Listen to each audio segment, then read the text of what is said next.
I think we're live.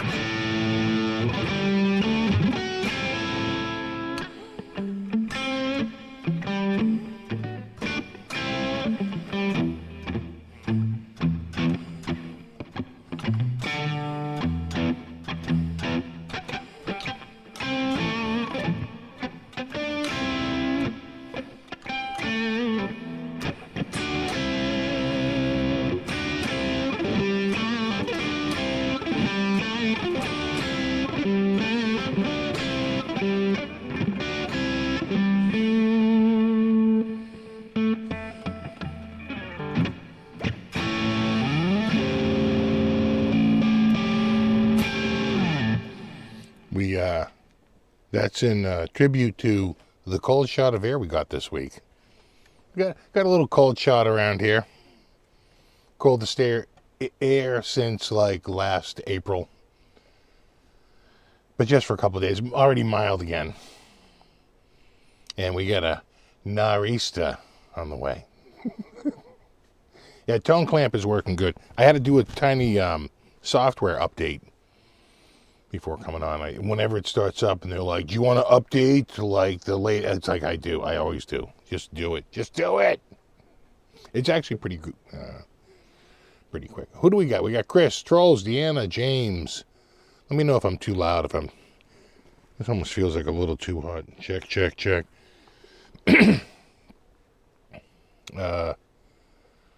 Who else? We got Blue Mox and Bill and Coldacre. And Johnny R. Kramer. Rock and Rob. Yeti Motzi. Retro Puffer. Shammy Whammy. Mark Cote. John Gregory. Yeah, sounding good, right? Yeah. With the single quote. I like a single with the humbucker because you get the best of both worlds. You get the Stevie Ray and you get the Eddie Van Halen, you know. Where did I end? Was it Matt, Michael, Deanna, Speaker? What's up, dude? Super Lead, Trolls, and Bill, and Ian, and Rico, and Terry 3G, and Matt, and Rob, and Assad, and Eli, and Jimmy P, and Larry S.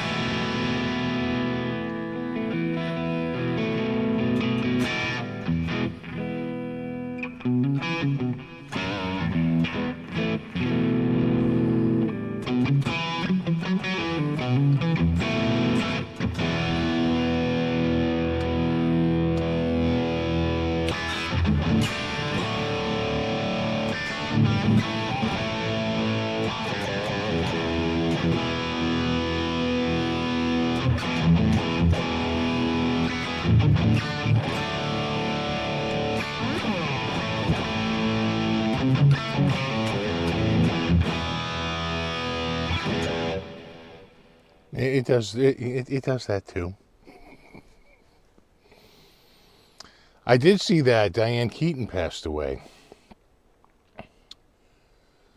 Total bummer. What's up, Tony? What's up, Mike? And Proto. Do.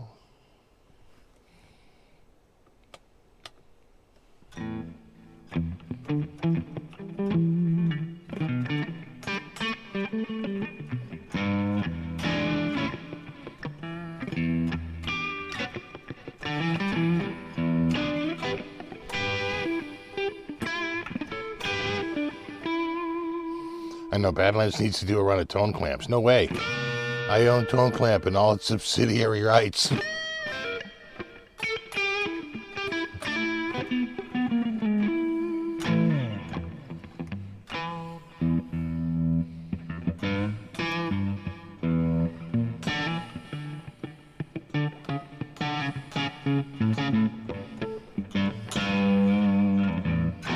It does sound good though. I like pickups sound great.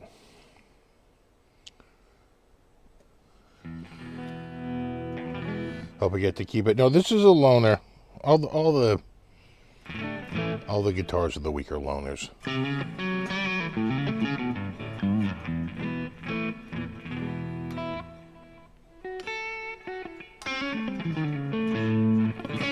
Yeah, tone flame. Let's go to flame cam. Yeah, right there. All the flame. How many flame? All the flames. You can't handle the flame.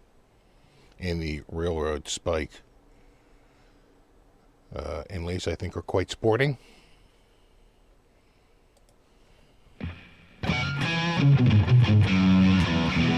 Do I ever keep a loner? You know, some would say, not me, these are philosophers.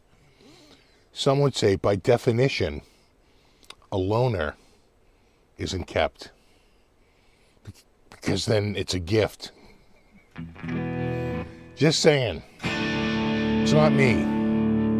It's the philosophers.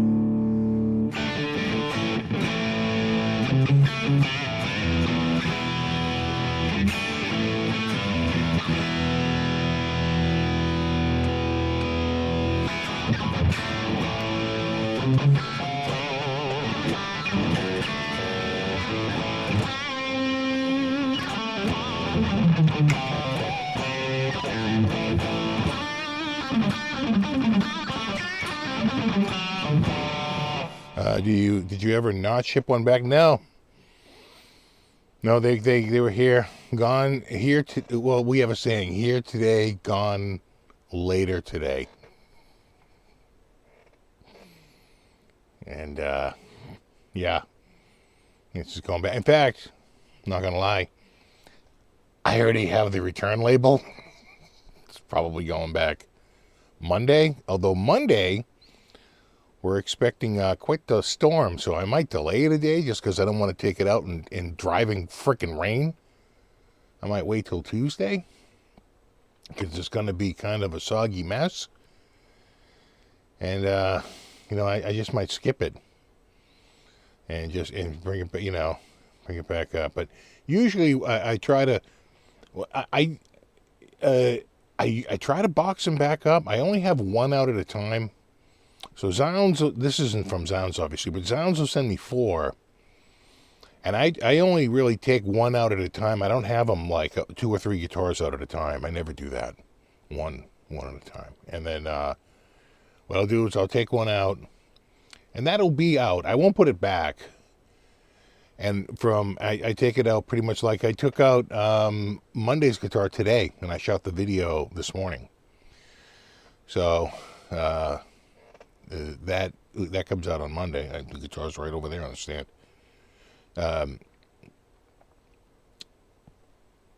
Right before I guess this is the next round, isn't it? This is the next round. So all the prior guitars are gone. And this is the next round on this one. And I'll keep this one out until through like Saturday. And there'll be a slight overlap for just a couple of days, or I have 2 out. Because I'll have this one out to do, or whatever the one was the prior week for the live show. And I usually have, I'm screwing up if I'm pulling out the guitar on Sunday to do the video. Because usually I try to do it Friday or Saturday. And today I did it. I got it done this morning. So it's all set. So, and then I usually box them back up.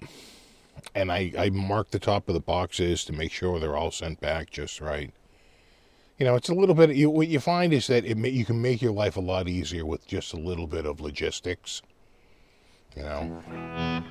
Yeah, plus Monday is a holiday. Though I think it would be FedEx. No, actually, no. This is UPS. They're probably closed. Yeah, you could be right. Yeah, it could be that Monday is a holiday and that... Could UPS be closed on Monday? I don't know.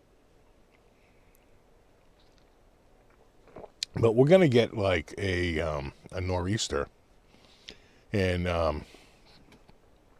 like the Simpsons did a spoof on that, right? When they get the blizzard.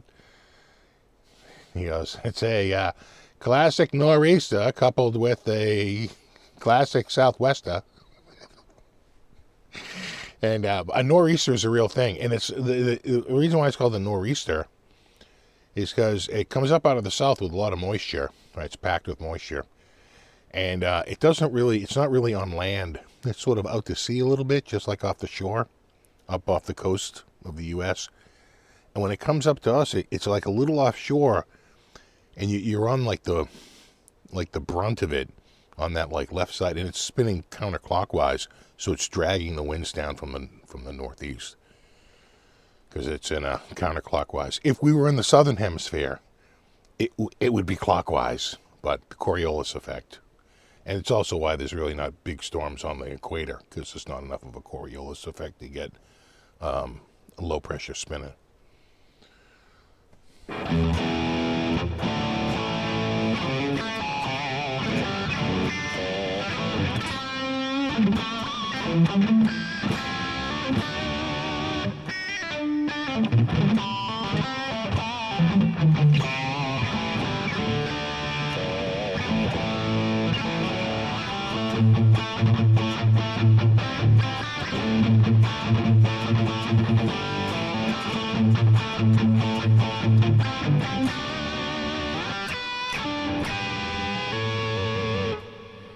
I do.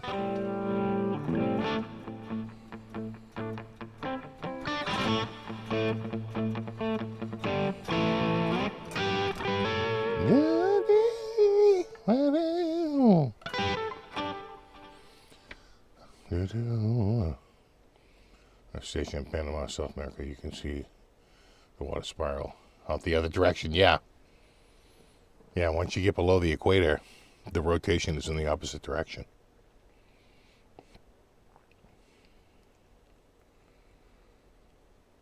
And you can go on to some wind websites, and you can see that in real time. And then you see that like the real big low pressure wind events are really out over the ocean. And they come inland, but not really.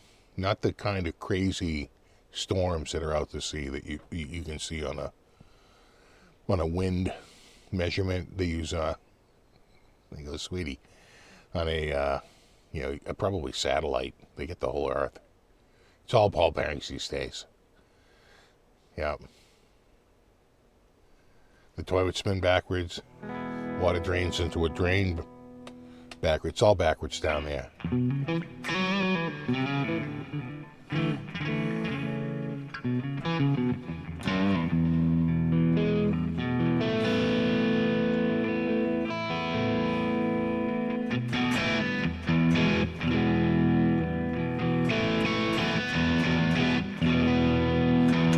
So yeah, we had a crazy week. It was it was warm and mild. We had Sunday, Monday, and Tuesday were all in the low 80s, which is kind of crazy for this time of year. And then Wednesday was sort of a transition day, right? Rain, and then in came the cold air. And the dew point dropped from like 62, 63 down to 28. That, my friend, is a precipitous fall. And the low can never get below, your air can never get below whatever the dew point is. That represents the potential low.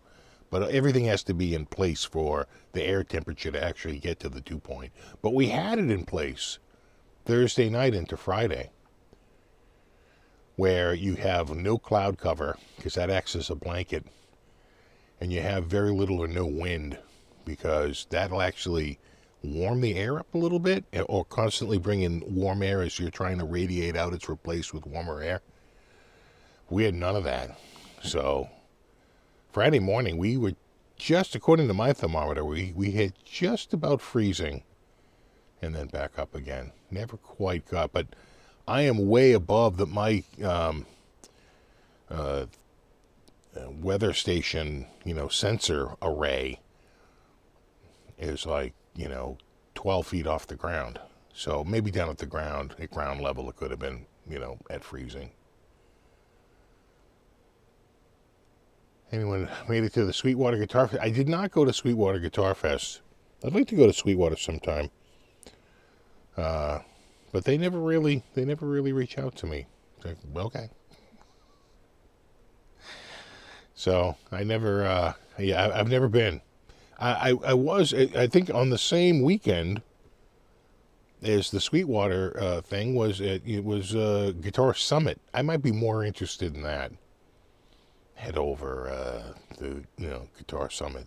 That looked pretty cool, and I'm sure it's bigger. And I think I could fly right into Frankfurt and go down to on the train. It's probably 30 minutes, and just go down to Mannheim.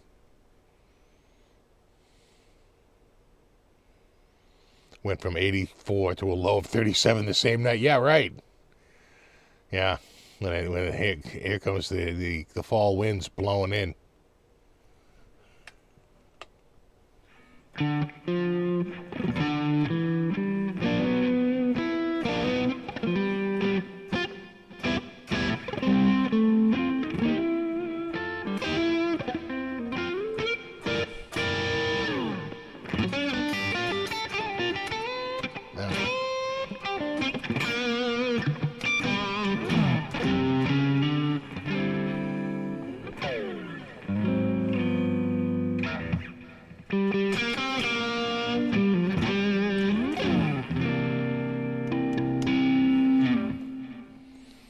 Steve, have you ever played a Blackstar St. James amp? I have not. I have played their modeling software, the St. James modeling software. I mean, I'm assuming that it's modeled off of a real amp. I haven't played the real amp, but I have played the modeling software. I thought it sounded good. They seem to have abandoned the project.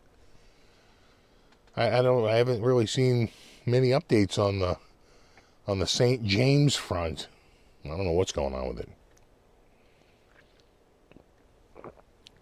He said, screw it, and turned on the heat. Well, it's funny. My wife was like, is the heat on? Because it is freaking freezing in here. I said, yeah, I think so.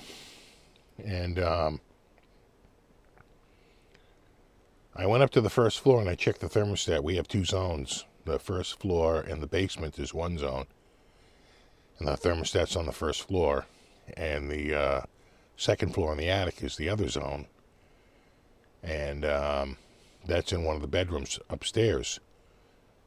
And so I said, no, I'm pretty. I only have it on the first floor, but you should feel it up on the second floor. I mean, it just uses a damper. Air gets through. It'll warm up a little bit.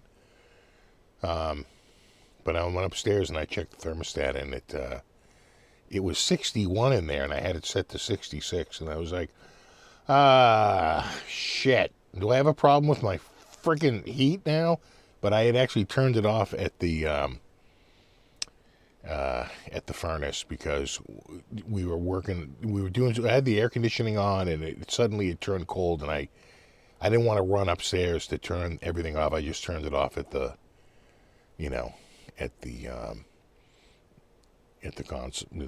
machine, the furnace itself, really the AC, and forgot to turn it back on. Turned it back on, and then it cranked up. I was like, woohoo! Don't have to spend more money. That's all I need to do is freaking spend more cash. They have a new modeling amp, do they? Yeah, jamming's probably more fun than the indie burbs. Go out and get yourself a little schnitzel. A couple of Paulanas. Do they have a new one with the James? Yeah. The story is familiar. Your wife said, turn on the heat. I was like, are you sure? Yours is off at the furnace too, yeah. I just didn't want it kicking on. I was like, no, I don't want this kicking on accidentally. Because I'll forget about it, and then it'll be like really cold out, and I don't want to hurt the air conditioner. So I turned it off down here. And I was like, Jim, you know what? Okay, all right, maybe it is a little cold. It was 61. Yes, that's a little cold. So I don't know if you saw the news. I saw it like minutes after it launched that Rush is going to do a reunion tour in 2026. They're getting the band back together. And they've got this girl who I guess is got quite the chops. And can fill in Neil's part, and they're going to do like tribute to Neil and all that stuff. But it's been 5 years. I think they're feeling the itch to get back out again. And from everything I've seen, I guess she's up to the task.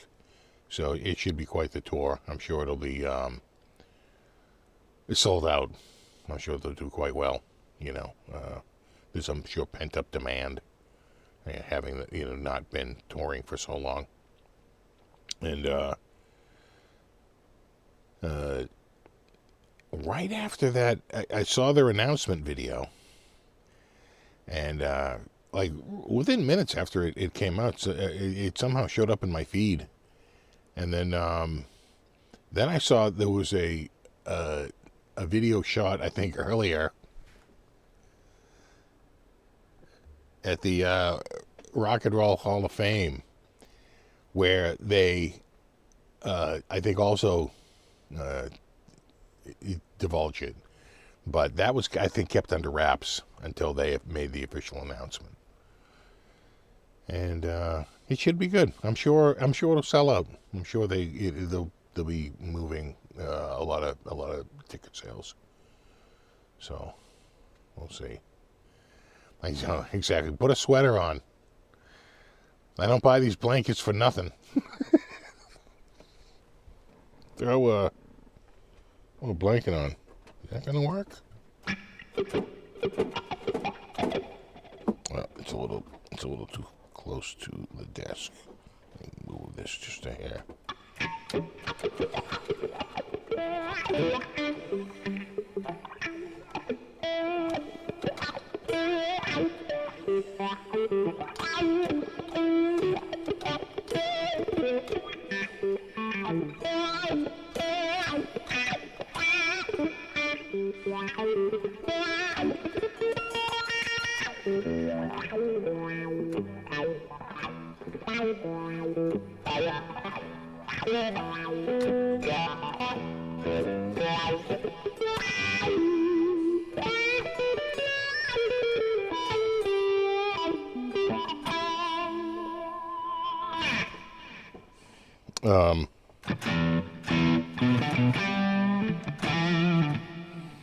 Yeah, the other thing that came up was in my Facebook feed this week was Ace Frehley canceled a bunch of I think the remaining shows on the tour due to health issues.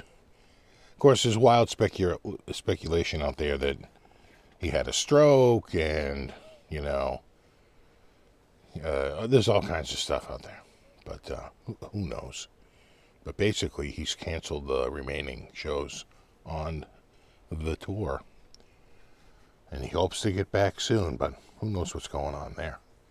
And I don't know if you also saw Gene Simmons, crashed the car. I think he passed out, right? He, fainted behind the wheel. And are they blaming it on a prescription medication? He had a change in the prescription or something like that. I'm not sure. Could be blood pressure medication, because that'll make you dizzy. Yeah, maybe he's got blood pressure medication going. Something like that. But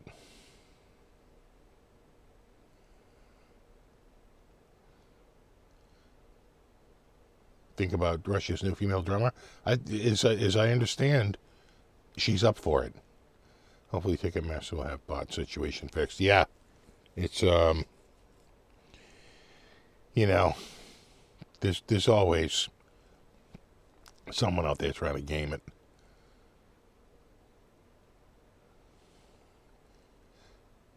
I have been following the Crew's Vegas residency, but I have heard that rumor that Vince Neil had a stroke, and he's not doing well.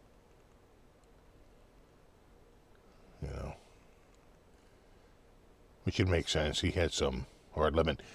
I feel like Gene and Paul actually were, even though they were in a rock band, I think they were way more clean living than a lot of people that are in that industry. Yeah, she toured with Jeff Beck. She's got some bona fides. That's for sure.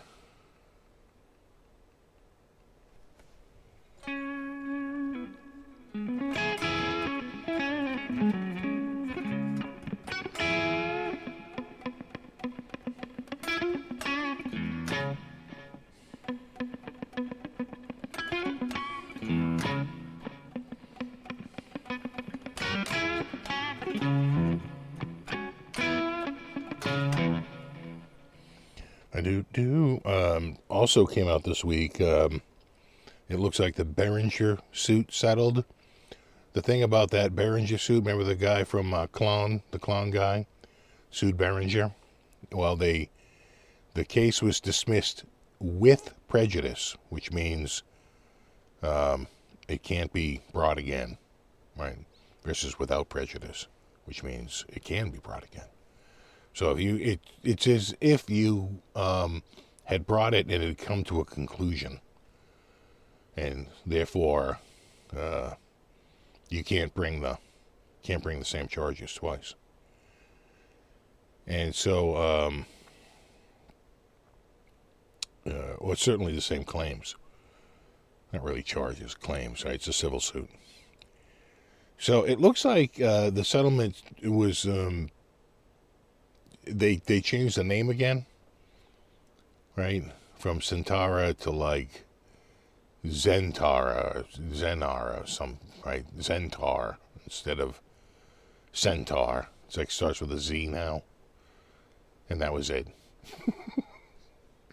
And so if I had to guess, I would say that they probably paid them enough to cover their attorney's fees and maybe a tiny bit more, and then agreed to make the changes to it, and then they walk away. And that's that.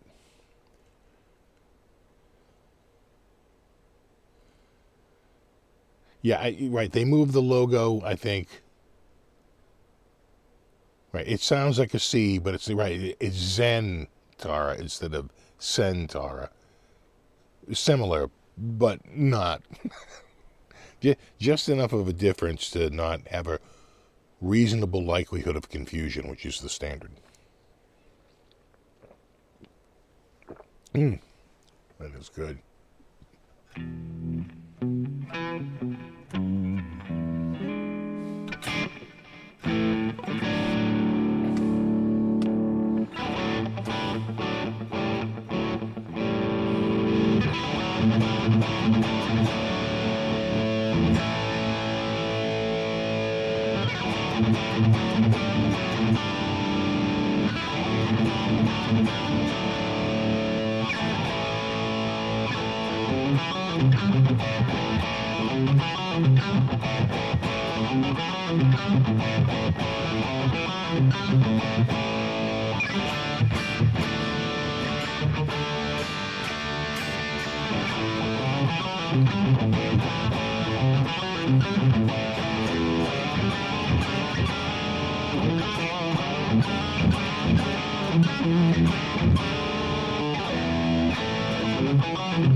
Exactly. Apparently makes the tune clamp or the tone clump. Either way, I'm out.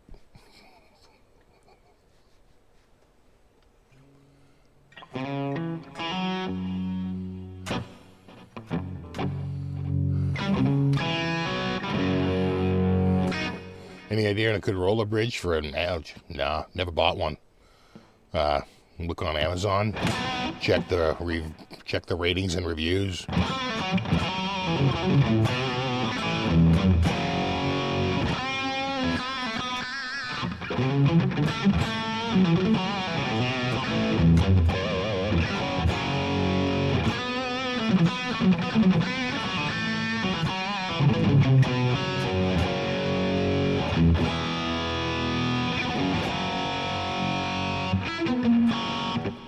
I do too. Let me hit that, and then this. And then, here it is.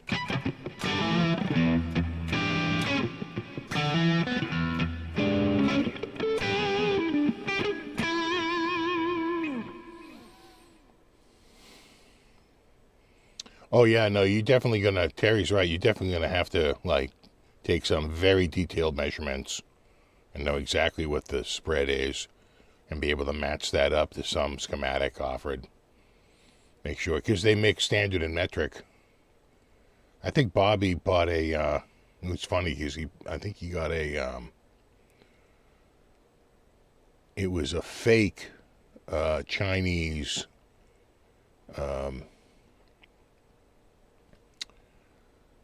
like Zach Wild Bullseye with the maple fretboard, maple neck, maple fretboard, right? Very odd looking guitar.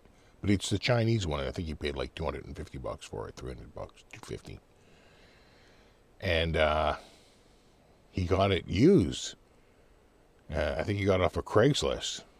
And I looked at it and I said, yeah, I said, boy, that guy didn't know standard from metric, huh? He's like, what are you talking about? I said, well, if you look, it looks like he bought a Gibson bridge for it, didn't realize the string spacing was standard on the Gibson and metric on this. He needed to get an Epiphone one, but he wanted that small pole in the center to look like the real Gibson. He wanted to put the real Gibson on there.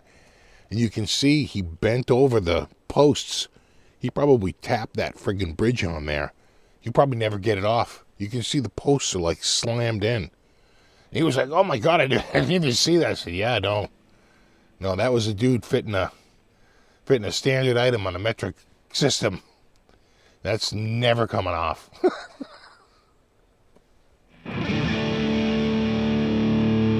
Now I think that they offer it, that it will look like the Gibson.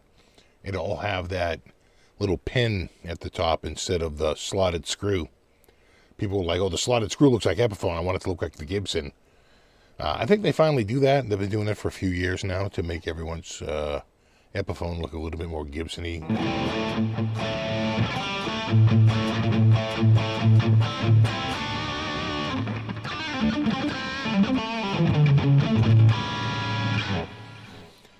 A voice box for the guitar. You like a talk box? I am talk box curious. I have not purchased one, though. I've been looking. I think the best one out there is there's a combined one that has basically the amp in it and everything. And I forget the brand now. But there's one that's like kind of like the one. Oh no, the epi is different. It's a different spacing. Metric versus standard. So close. Yet so far apart. Yeah.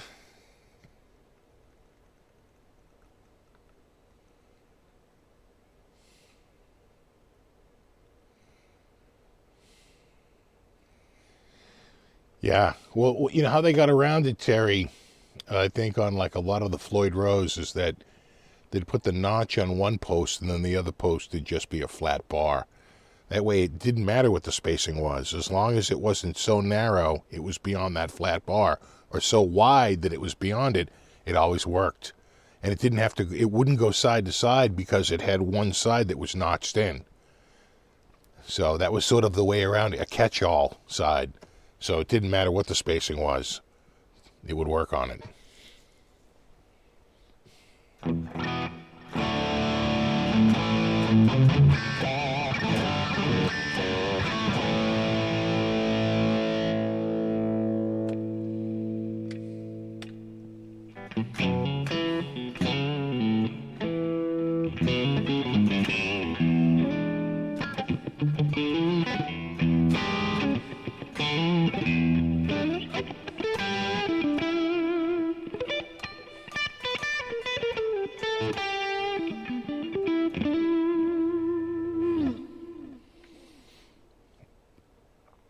Why McKnight is selling his core Herman Lee. I thought he borrowed it. I thought that was a loaner.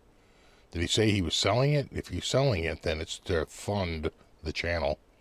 That's why anyone sells anything they get.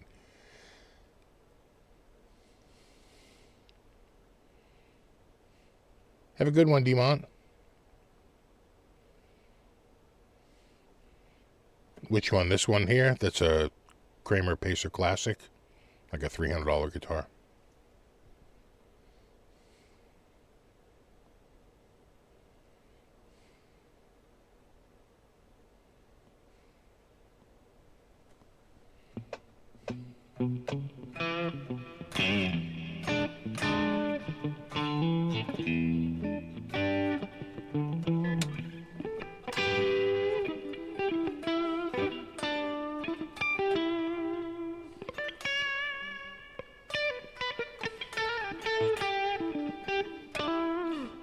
PRS is asking $2,000 for the SE version. Yeah. Yeah, I mean that was the headline for that release. A $2,000 SE. But as I said last time, you know, 1200 is the new 800 and 2000 is the new 1400.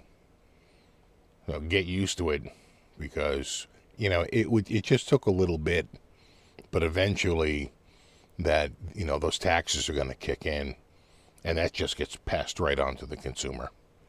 So it was just a matter of time before you get, and quite frankly, the guitar sort of looks like a 540S, no?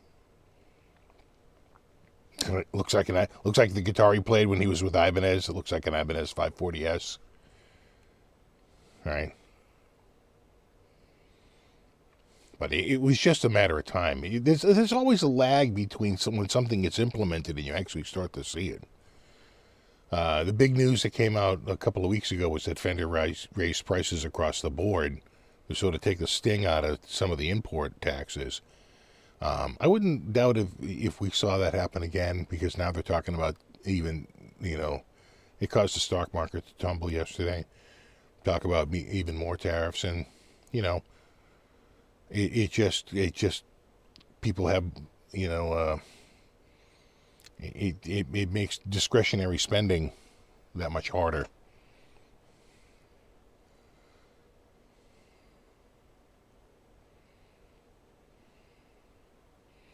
Looks like a 540S and a Majesty. Oh, yeah, you know, I could see. You know, that's a good point, dude. Good call on the Majesty, Sammy. Yeah, it's kind of like a yeah, I could see that.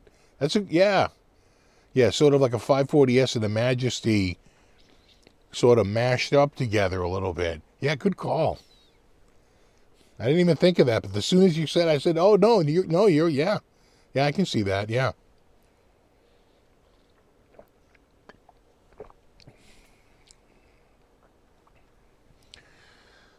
It does not even have a set neck. Well, some people like the sound of bolt-on necks better. You know, it presses the neck against the body with greater force than when it's just set in with glue. Right? That's a snug fit, but it doesn't have any pressure between the two objects. Right? If it did, they'd have to hammer the friggin' neck in. They're not doing that. So it's got to have some ability to slide in and get, you know, and get clamped down. Some people like the, because with a, you know, with a bolt-on, there's a tight fit. You know how you get around that? Neck through. Then it truly is one piece. Right. Yeah, right arm, neck through. It's,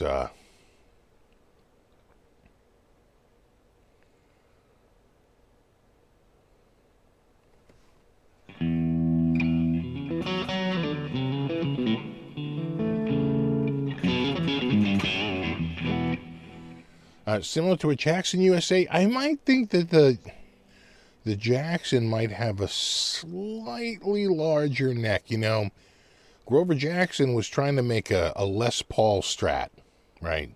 That's what the Soloist was, right? It's supposed to like have the big binding on the neck and the inlays and everything, ebony, and right, his like big inlays with the mother of pearl, right? Kind of be like a Les Paul custom, and on a Strat body, right? It was like a Les Paul neck, a Les Paul custom neck on a Strat, and it was it was definitely a breakthrough at the time, that's for sure. But I feel like he was using a thicker neck profile than this. If you wanted the more shred neck, and I think if you go and you look up the specs, it's really the DK1, right, the Dinky, which is a bolt-on that has the smaller neck. Now I'm talking about the USA ones, not the import. The import, for all I know, has a much smaller neck. I haven't played a ton of them. I'm thinking really more the USA stuff. The USA stuff has a surprisingly larger neck. Oh, you know what was up for sale recently? Oh, just so in case you don't know, a little, a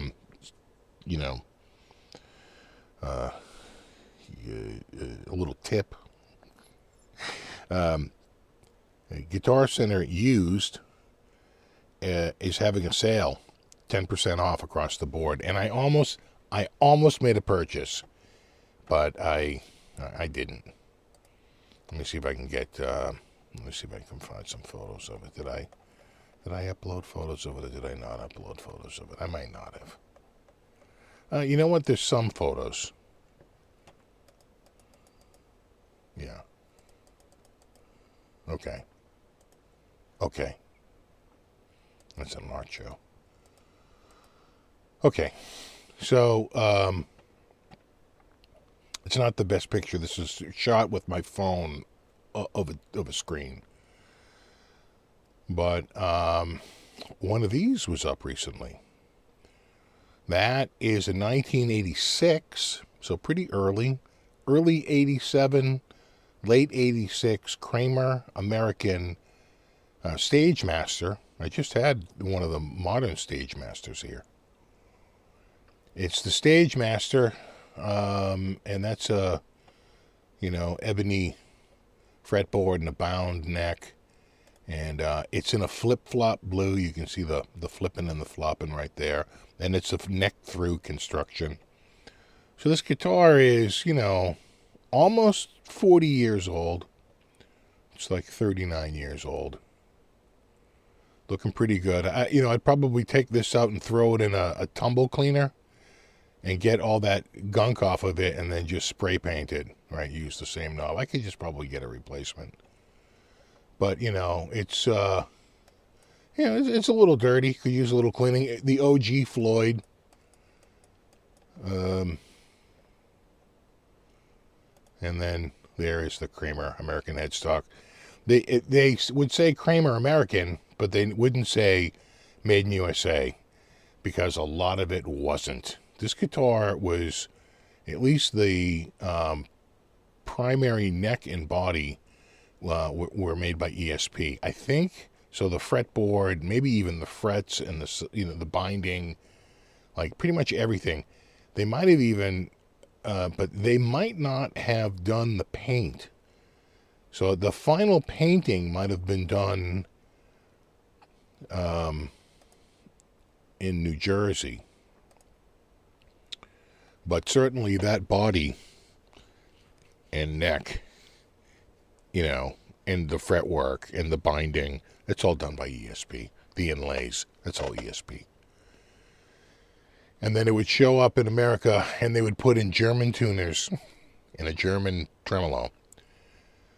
And American pickups, the Seymour Duncans, and they would go, see? It's Kramer American. What does Kramer American mean? Well, it's got American pickups in it. What? But those are Duncan staggered, vintage staggered, and I think a JB. I could be wrong, but it's I think I got a bad A bad row. Oh, yeah. Very bad. Oh, and again down here. Could be a scan line.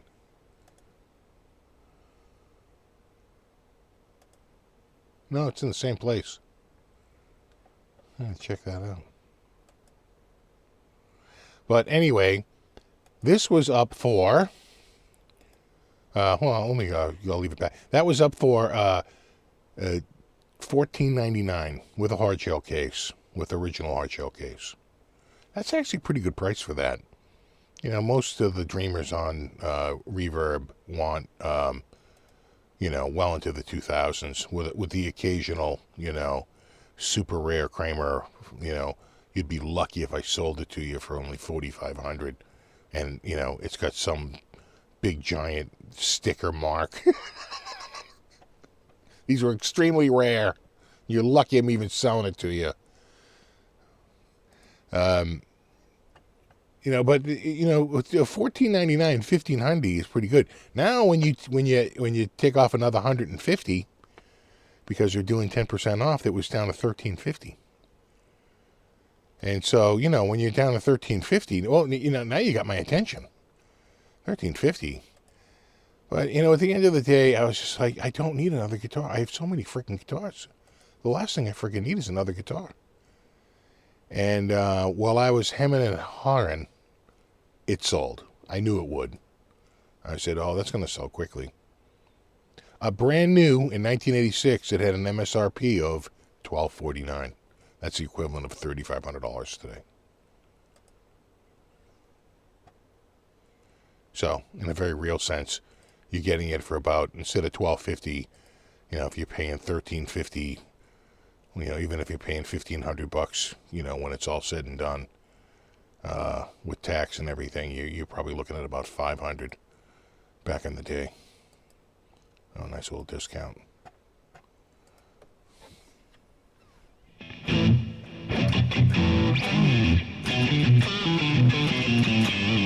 Oh my God! In the blues, I got my. Check this out. I got the blues guitar out, bro.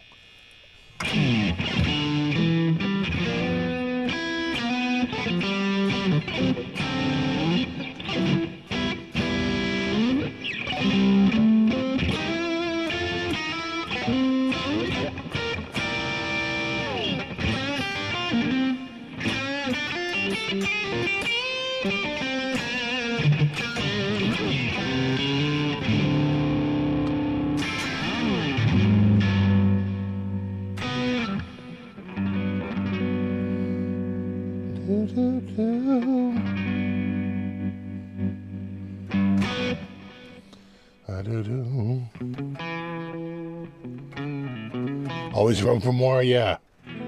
Don't say that. Don't ever say that. There's always room for more. You'd think that until you're friggin' tripping over them.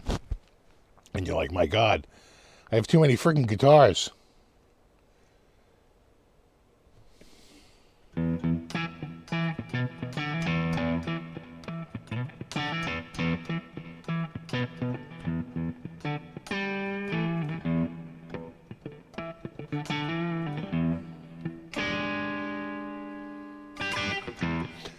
But you have to remember that $1,249 is the MSRP, and they never sold for that.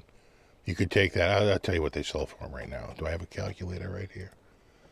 A calculator. It would be $1,249. You usually got 30% off. Let's times it by 0.7. Yeah, $875. So they'd probably put it up for $899.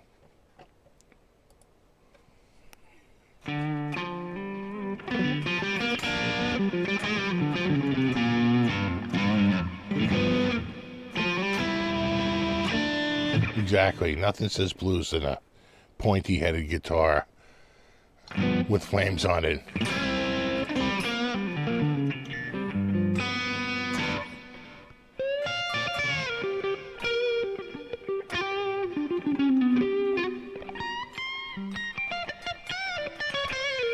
So that's the one that I seriously looked at, and at the end of the day said, nah, I can't do it.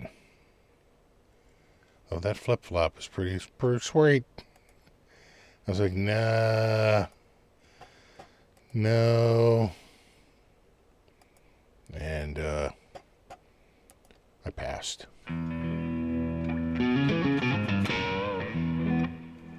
Wait a second, is it this monitor? No. No.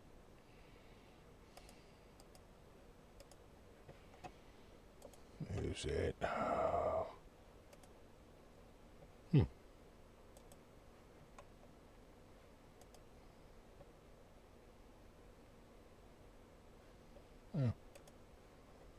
Interesting. Keep an eye on that.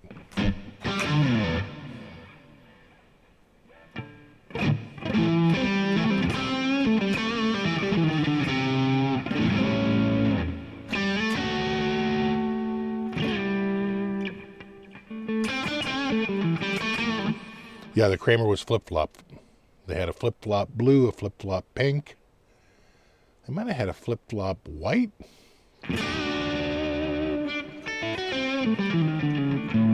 Well, that's just it, Ian. You gotta be careful on impulse buys.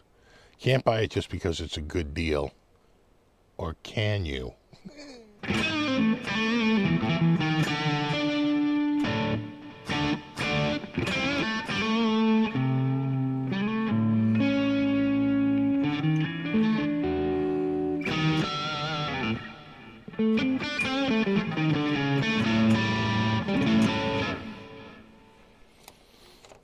Did you see Stevie T's new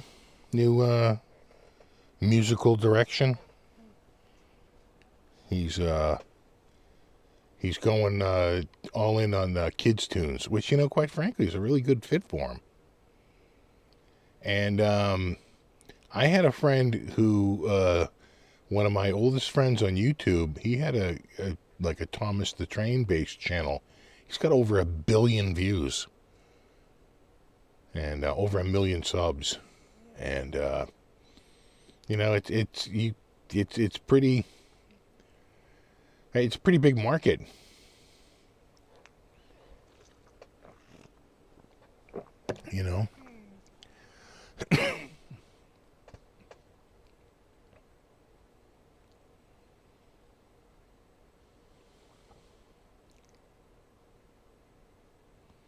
I haven't tried any of the Valentins, but they've never reached out to me. I would. Send one over. I'll check it out.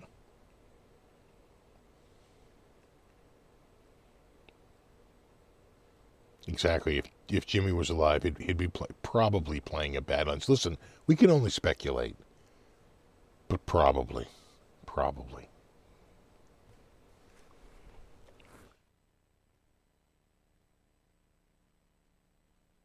Oh, man.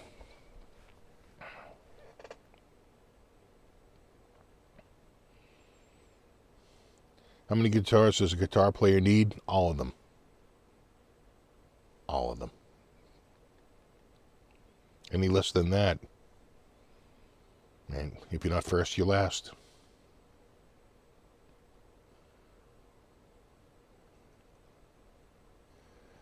Looking for a solid tremolo. I think I'll go with the Godot 1996T. Can't go wrong with those Godot Floyds.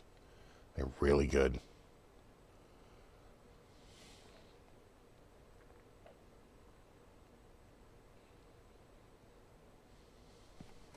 All of them plus one more, exactly.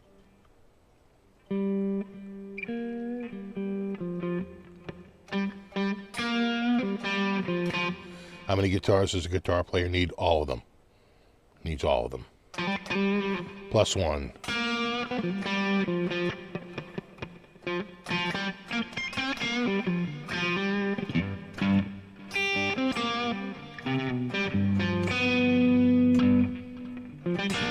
I mean, a start would probably be, what, 500?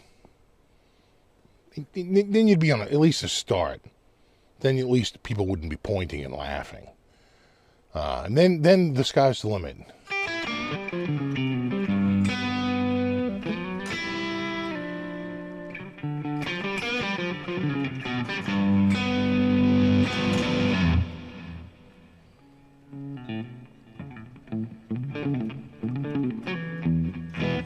Jimmy would probably have Jimmy guitar. I mean, at this point, if you got Nuno guitars, I think you'd have Jimmy guitars, right? Hendrix guitars. I know, Yeti Matsi. It's a joke, 500. You know, I was going to say 1,000. I know. It sounds a little low. But it's just, listen, it's a start. It's just a start.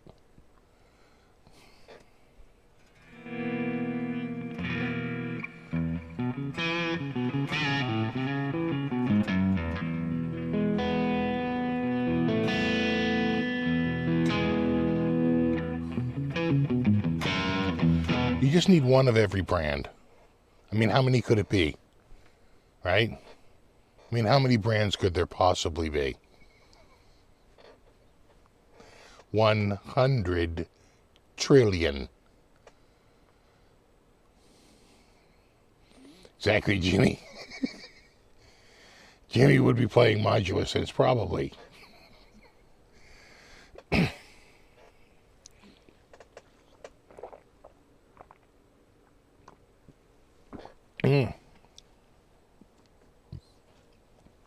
You're like, I can't afford 500 guitars. It's like, don't get cheap on me, bro.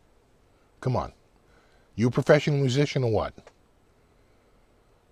You need a, I'm trying to think of who has like the biggest friggin' guitar collection.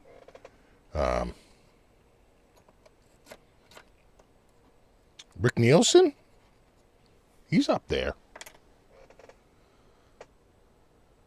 He might have 500.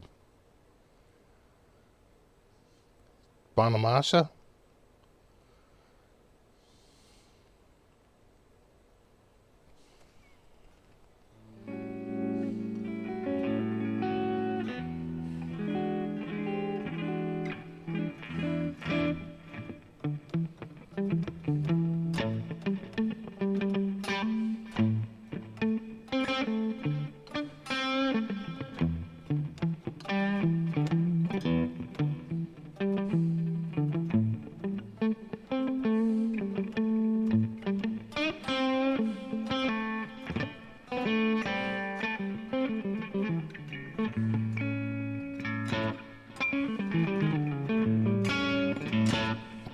I got a friend that has, he's got almost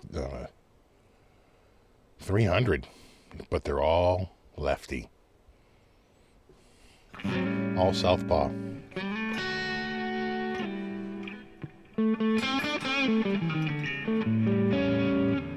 He's got some rare ones in there.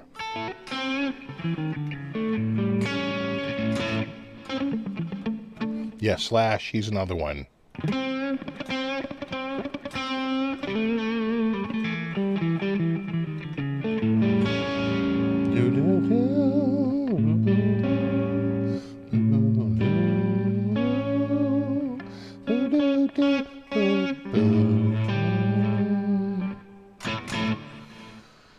Yeah.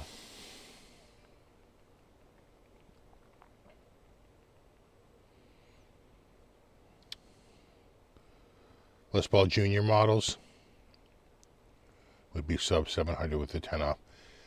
Yeah, what you find is that the guitars on the edge go first.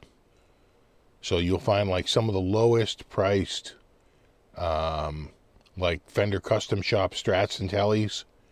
Now with the extra 10% off, people say, okay, now I'm going to get it. Because it was already on the low end. And now it just makes it that much sweeter. So, you know, you look and you find like the cheapest gold top, because you really want a Les Paul gold top. Then you apply that extra 10%. And you're like, you know what? I'm doing it. I'm buying it.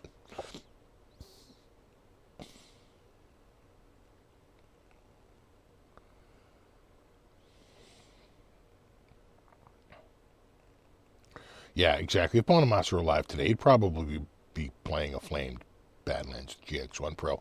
Listen, we can only speculate, right?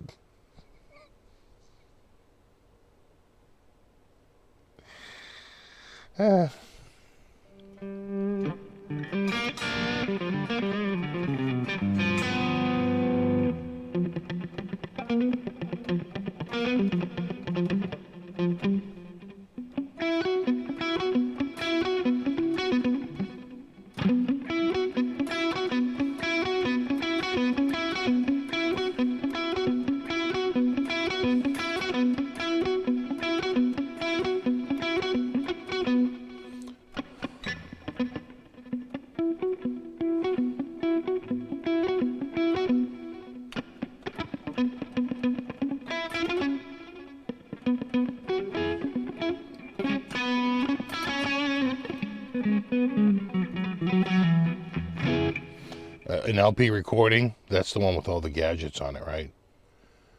It's got like 1,000 friggin' switches.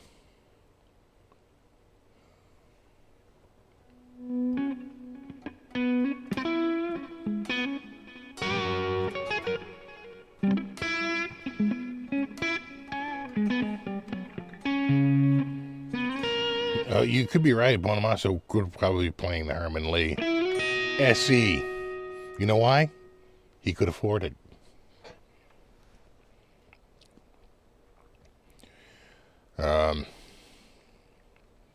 We'll see what happens with this friggin' nor'easter, but I've been batting down the hatches, getting rid of all the crap out in the yard, whatever I can. I'm getting ready. Down go the storm windows. We have to change the funky stuff. Funky Steve with that riff, exactly. Steve from Motown? Maybe. No.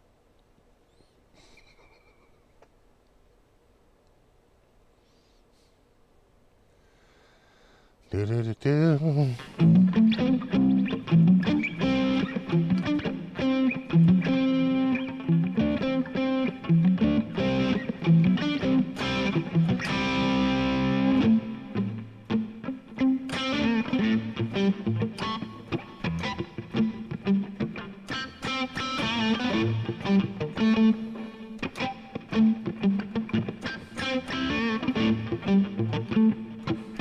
Exactly. At least it's not a Nor Christmas.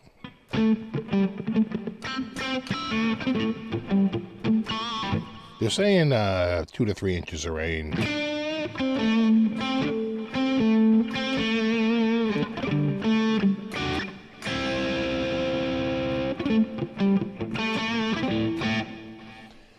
My people, keeps on, keeps on, keep on, keep on. Into the future.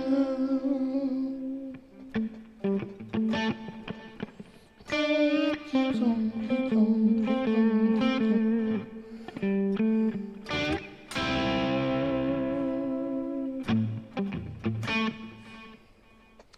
Boom, do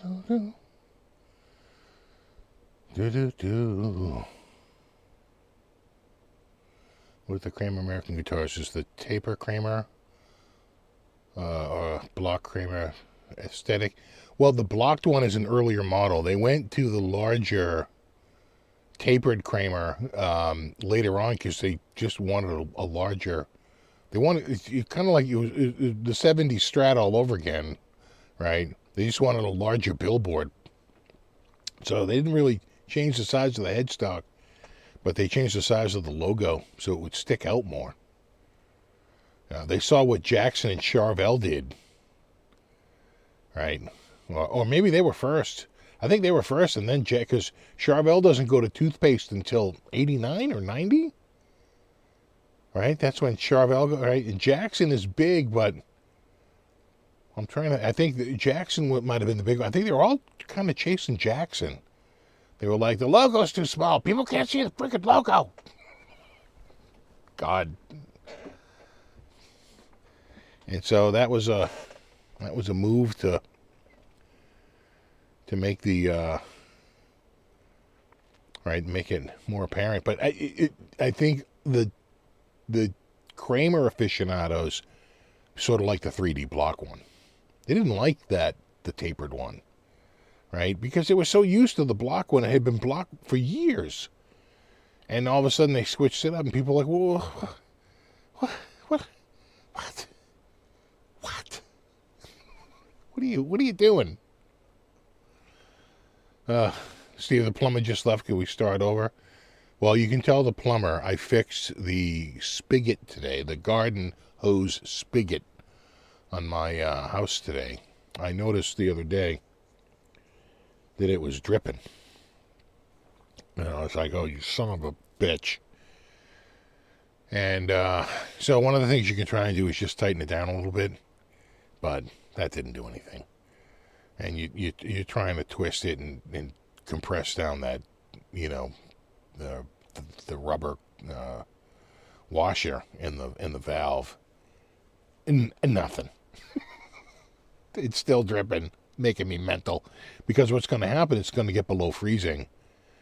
And I'm going to have a friggin' waterfall out there. All right, I'm going to have an ice waterfall.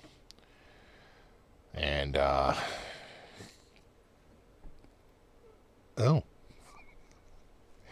Go up. She's probably going to go up and munch a little bit, come back down. So I knew what I had to do. I had to replace the washer. So I did. And here is, I actually have the old one in my hand. Let's go to washer cam. You see the edge? You see the edge up at the top there? It was cracked. And that's why it was leaking. It was cracked. So I pulled that out. Hey, you got to shut the water off to the line, but that's easy enough. It was right inside.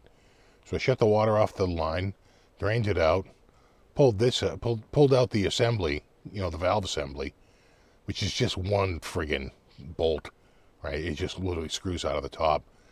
And then this is held in with a brass screw at the bottom. Pulled it out, put this in, put a fresh one in. Cost me $4 out at the old Home Depot. No frost-free outdoor faucets. I don't have to because it's so heated right behind it. And there's no insulation there. I leak up plenty of heat to keep it from completely freezing. And if it was going to freeze, it's going to back in anyway. And I have a right. The reason why pipes burst is because they freeze in the middle, and as it expands, the valve is closed at the end. Right. For me, the valve is all the way at the end. It would have to freeze backwards, and if it freezes backwards, I have a water hammer, which is to keep. Right. I have, what do they call that? A hammer lock or something like that. Hammer valve. It's basically a section of pipe that goes up off the main and takes a corner and goes down, and it's filled with air. So that when you turn the water off and the water's still coming in, your whole pipe, all your pipes don't go like bang, right? As they get the sudden stop of the water pressure. And so instead, it goes up into the hammer, and there's air up in there, and the air is way more compressible than the water. And it just compresses the air, and it's quiet, it's silent. So even if it did freeze from the end, it would just push that water back up into the water hammer until someone released the water inside. It'd be nothing.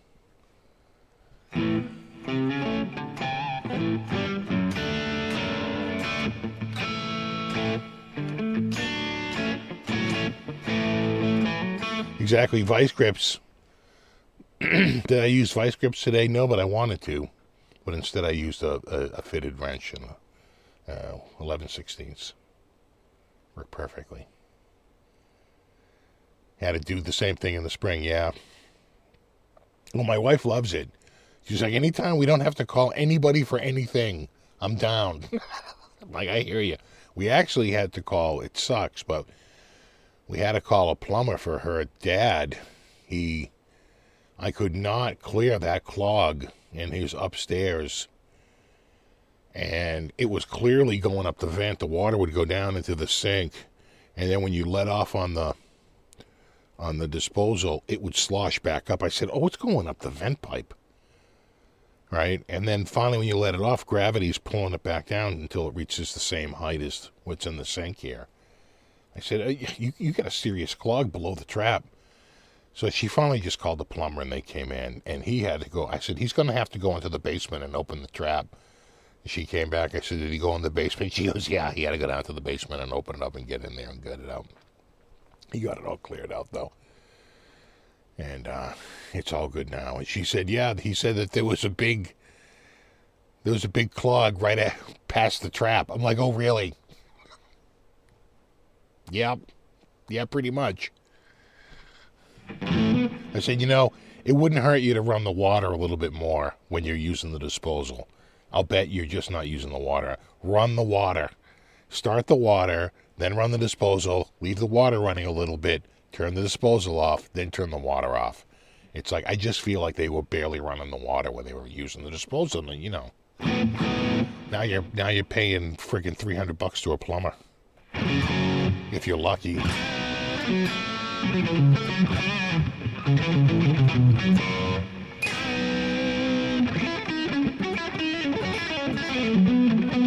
Peter Dunbar, what's up, buddy? Good to see you, man. You know, I met Peter in 2015 at the Chapman event. He had this killer Explorer. And this really nice Gibson Explorer. You still have that one, Peter? That was a nice guitar.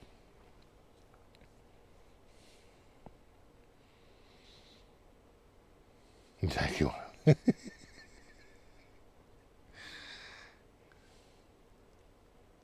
Oh, really? Oh, wow. Well done. Well done, buddy. Yeah, so you got to be feeling great. That's awesome. That's fantastic.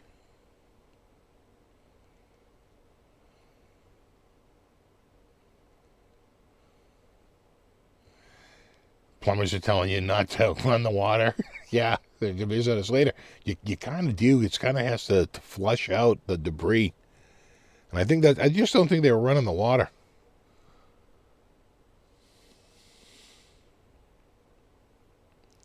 We've never had a blockage with our disposal. We've had it going for years. You know?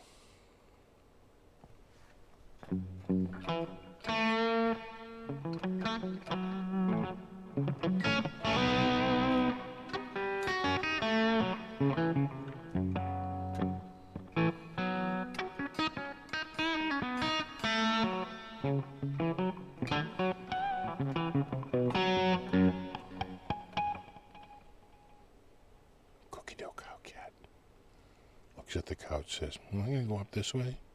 Cookie dough jumps up. Yeah, let me scratch this.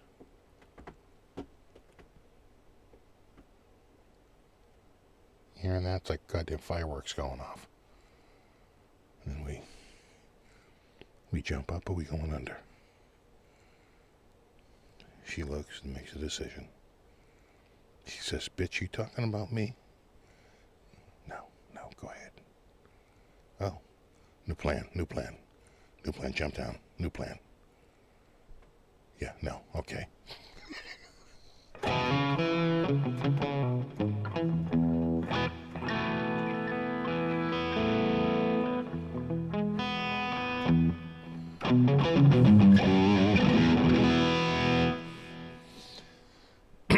Oh yeah. Oh, it's a female. And it's like a muted calico. Pretty rare, actually. That the colors aren't brighter.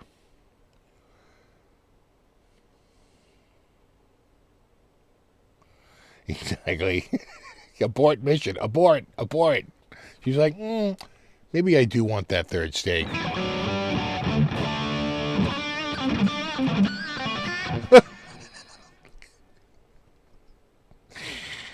And she's back again.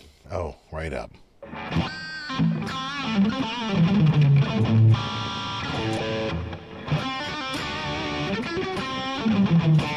You know, catch it? Right.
Boop, boop, ba-doo.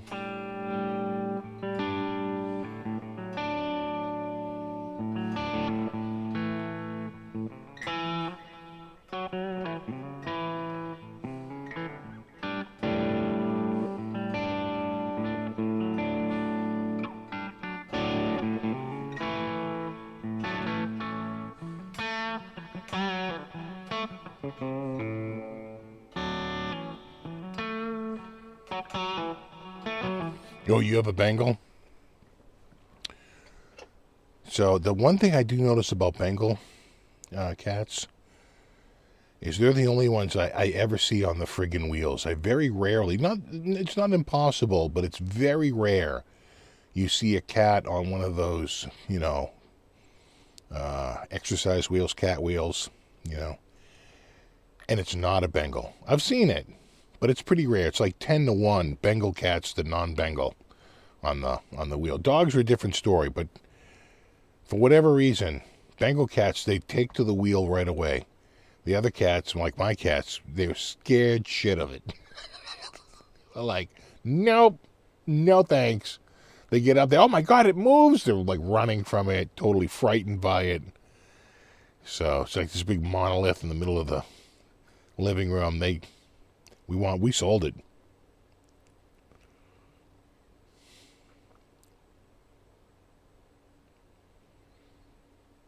Oh, do you have a hollow flash, Michael? Nice. Yeah, that was their prior run.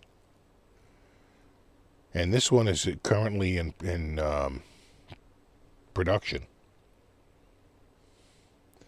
Living now plays like a kitten, yeah. I tell you, I'm a little worried about Buddy. He's losing weight. That cat is getting thin. It is concerning. My wife was like, did you notice he's got a couple of bumps on his back? I go, that's his freaking hip bone. He's losing weight. He's rapidly losing weight. He's got a doctor's appointment, a vet appointment in a few weeks. We'll take him. We just took the other two. There's Buddy, right? Hey, what's up, bud? You heard his name.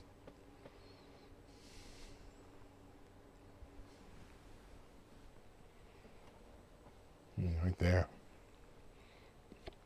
Yeah, I got the, these came with some posters. I got them here, but I have them wrapped up because, and thank God I do. Let me see if I can grab one. TK sent me some posters with it. Let's see, can I get this or is that? That might be a little, right there. I can get it on the side. They came wrapped, and I thank God I wrapped it. They weren't right next to it, but my wife spilled a full friggin' coffee on the ground, and of course it splashed up. And thank God I had them in these. I said they would have been covered in friggin' coffee. I'm like, well, this is why we can't have anything nice. All right, well, he's got now. When I first saw this, I thought for sure they were just done by AI, but I don't think so. They're signed. See that? There's a signature down there. I think someone actually drew it, which would be great. Or maybe a combination, AI plus drawing, or putting a whole bunch of things together. I don't know. But there's one for each color. This is obviously the Sunset Bengal. Oh, let me make sure I get this right. Like this. And almost. Here we go. Just like that. There we go. Nice and squishy. Oh.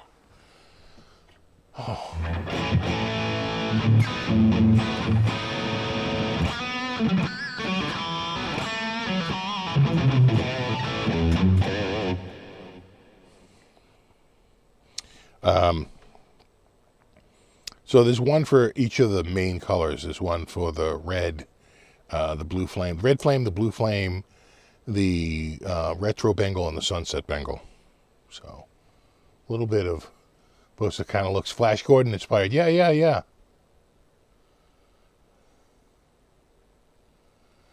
Right here, all this kidney failure is a special food and actually put on weight. I worry that he's got that, what's that, the thyroid. Right, we had a cat that was like that, was losing weight like crazy. And it turns out you have to start giving them medication.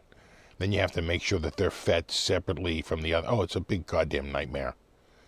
So we'll see what happens.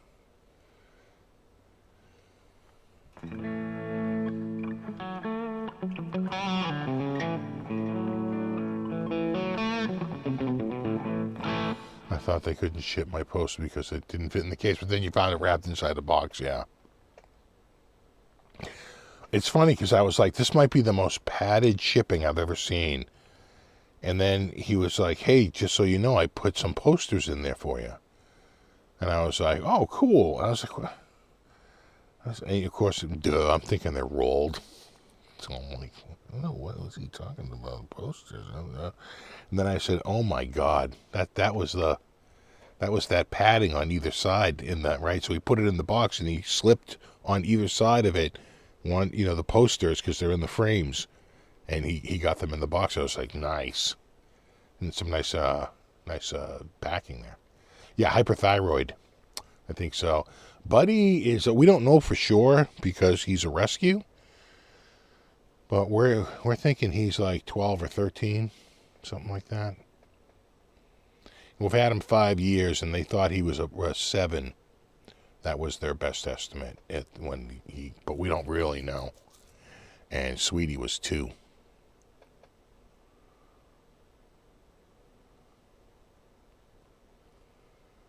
Maybe he has a problem with the teeth. We will find out, because he does have his annual coming up. Now, he was low last year. He started losing weight. But they have tests. They can run tests and see what's going on. We'll figure it out. Buddy's getting up there, though.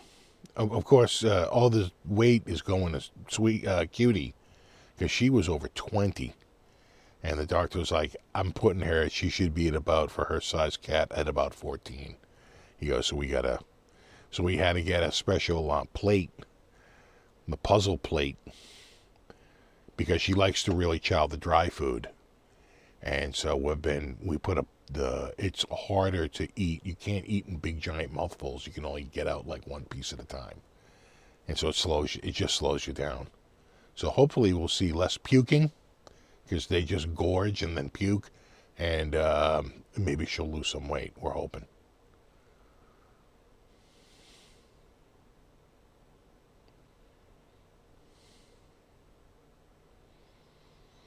Mm-hmm.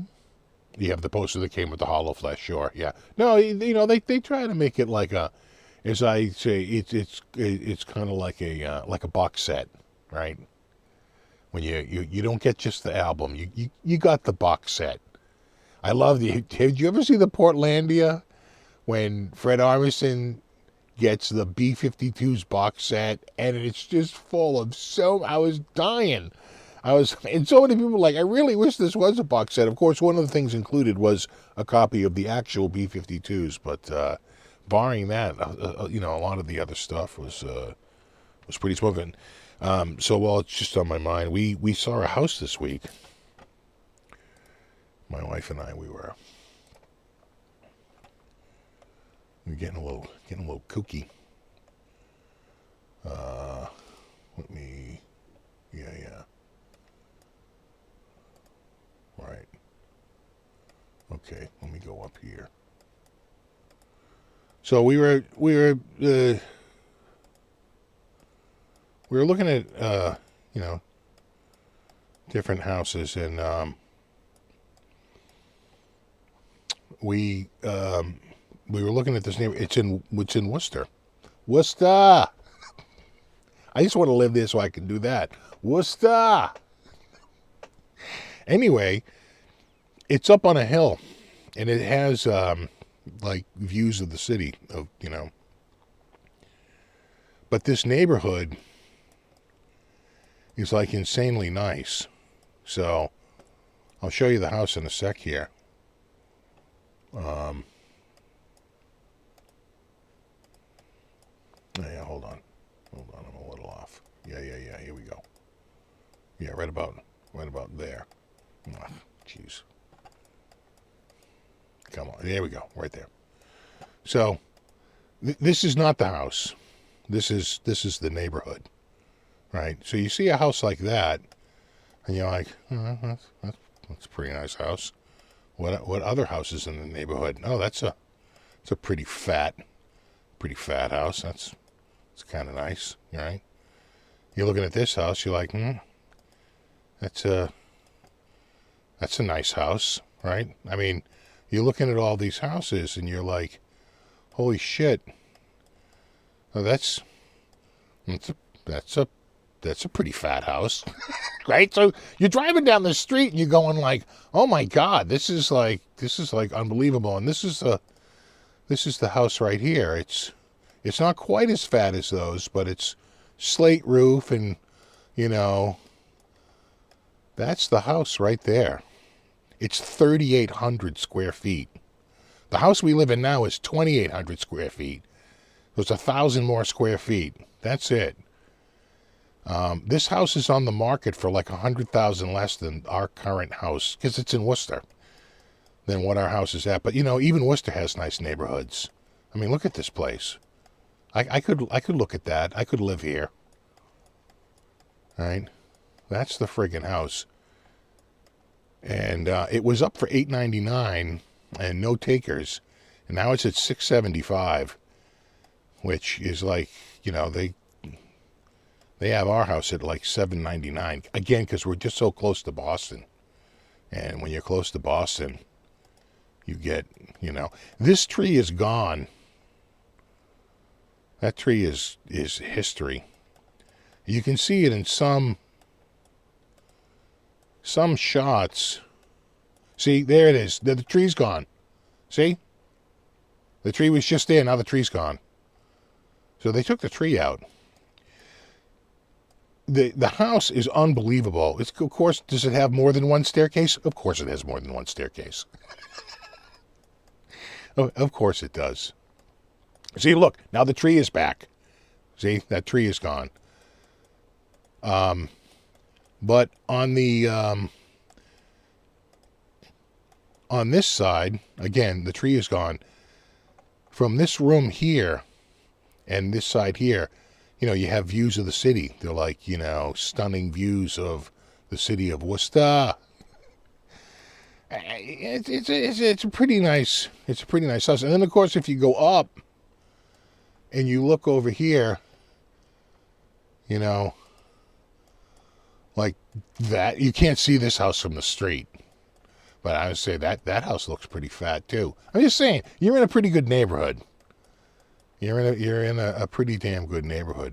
There's the house right there. Here's the problem with the house. It is freaking old. It is gorgeous inside. Right? I mean, old timey shit that you love and all that stuff, and wrought iron stair, all this stuff. Beautiful. It's got steam heat. God, no. It runs on oil. It's got no gas service to the house. I couldn't find, every room had like one outlet. If you could find a room with two outlets, right? And they all rely on, like push button. It's all knob and tube in that house, I guarantee you. Before you could even move into that house, you would probably have to do $100,000 to $200,000 worth of work. That's why it's down 125. No more. It was $899. The other one $675. It's down $225 from where they wanted, because you're going to have to sink probably $200,000 into that friggin' house to get it even remotely like. It's not friggin'. I'm just telling you right now. It needs work. You would have to tear out walls. You would have to put in all new service. I don't even think I could live with steam heat on oil. I mean, that sounds ridiculously inefficient. Right? It's horrible. Right? It's got all the old original windows. It looks like they put the casings on the inside. It actually has 100 amp service. But this house has, I have it over there, I have 200 amp service. It's like 100 amp service. What are you crazy? They probably put that in later. Probably had 60 amp fuses until like 10 years ago. So it's like, for as gorgeous as the house is, and for as, you know, and again, I know that for a lot of people that sounds like a crazy amount of money. That's actually a friggin' bargain. If that house was like in the town next door to my town now, it'd be $4 million. All right. If that house was in this town, it would probably be $1.5 million. It's only because it's in the city of Worcester that, right, that it's that inexpensive. And I think what's really killing it is the fact that it just needs to be updated. Oh, let me give you a prime example. A handful of the toilets, it's got a hand, right? Only one of the toilets drains down through the floor. I think that's on the first floor. I think every other toilet drains out the back. All right, that is old-timey shit right there. Right, that probably used to have a friggin' a holder, right? Remember the old toilets? So they would be way up high to get a gravity feed down and make sure you force the ball out through the back. I mean, that's how friggin' old. There's no insulation in that house, I guarantee.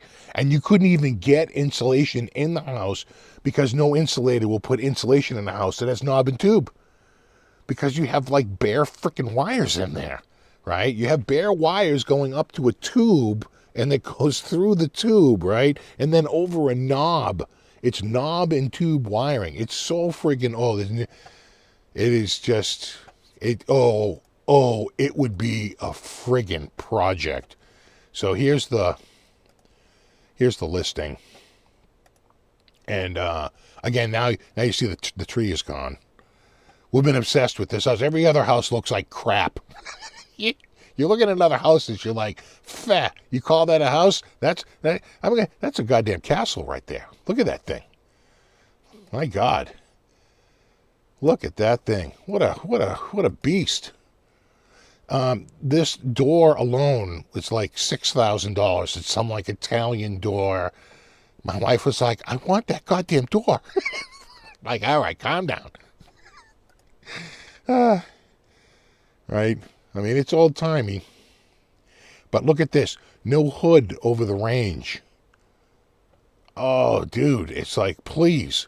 Just to even build that in, there's no wall to go into. You would have to build cabinetry in above it and have the hood go out to the left, out to the back. And then you've got to go through the brick. Oh, the work. The goddamn work. So much work. It's got this walk-through pantry, dining room. Again, it's so old. The big old steam. Oh, what a friggin' nightmare. So what happens is you get a little reality slap. You see in any outline, have some stuff here. That, again, this is the first floor. It's easy to wire. There's that porch. Bathrooms. Again, you can see it's coming out. It's pretty bad. See that? It comes down, but then the out is through the back. That's some old-timey shit right there. That's just a friggin' nightmare. So, too much for as cheap as it is. Oh my God. And again, you get like narrow spaces like that as they turned what was probably a closet into a bathroom. At some point in its life. But anyway, and again, the basement just looks dated. So anyway, you look at that and you're like, okay, cool. Right, the old swing doors. No, it's quite the place. Anyway, if you don't look at that, if you go down, they show you comparable. This is one street over, this place. Now, it's 7 1/4. It already sold. It's 7 1/4. So it's a little bit more money. But if you go through and you look at this, again, this is literally the next street over from that street. They're in the same neighborhood. This is on the next street over. A little bit more money, but it's been updated so much. It's got like way more updated kitchen, way more updated everything. This is one already sold, but they're basically saying, look, it's got a hood, right? I mean, all these things that just you're missing in that other place. They sort of have in this one. So you say to yourself, you know, like even here you can see they've got a mini split up here in the corner, right? So it's got way more modern features. At least there's been some attempt. Look, it's got floor that could be electric, but it doesn't have steam heat. That's probably electric. I doubt that that's forced hot water. Usually you wouldn't have a run that long. A long run like that is electric. But again, at least it's somewhat updated. Again, you've got a mini split. You couldn't get that other house looking like this for $75,000. Or whatever, $50,000 is the difference. Not even close. So you're better off just I mean, someone will fall in love with that other house and get it, but man, we were smitten. And this one has a walk-up attic. I don't know what the status is of the other one, but anyway, we've been looking at that house like all friggin' week. You know, just I know it's a prime this old house candidate, right? Isn't it? I thought the same thing. Here you have a house that, and it's like to build a house like that first house. You know, today, it'd be millions of dollars. You know, I mean, what's it to build a house like that today? A brick house? Are they even making brick houses any longer? I don't think so. To build a house like that today, I mean, you're talking millions of dollars. Never going to happen. You know? It's just too much money. You know, I mean, if you ever saw the movie The Money Pit, right? They buy this incredible house, and it is just a friggin' nightmare. I was like, oh, it'll be our money pit.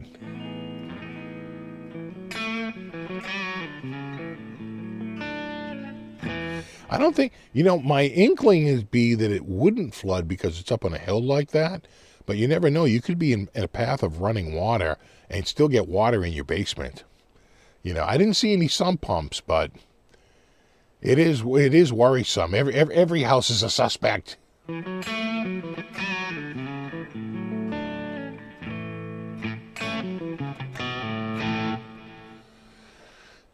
Wired gets into and everything's torn up, so much wreck. Oh no, you would have to rip out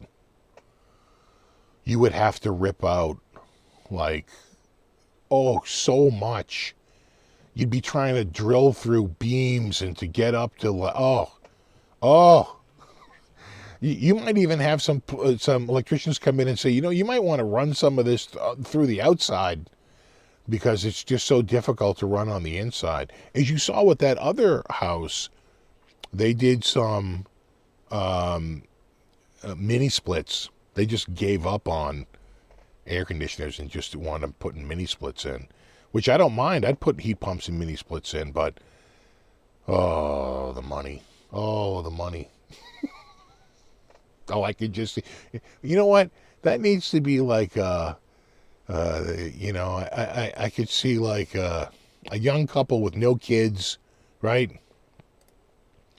All you got is money, two incomes, no kids, and they're like, yeah, this will be our project. But that's a castle, bro.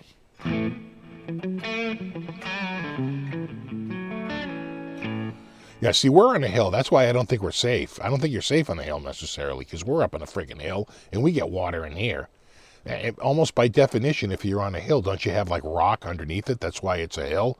It's like rock that was pushed up by the dirt on it is all the years of, you know, leaves and, you know, all the organic material that turns into soil.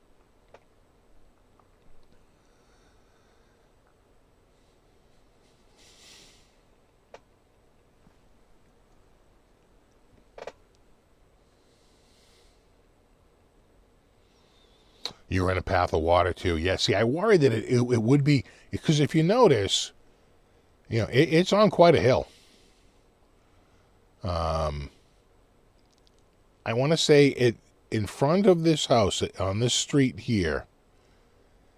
It is. I want to say it's like 260 meters above sea level. And then at the bottom of the street, it's 190 meters above sea level. So you drop from here just to the bottom of this street, which is not very far. You drop about, what would that be, like 70 meters? That's a lot. That's a precipitous. That's quite a hill.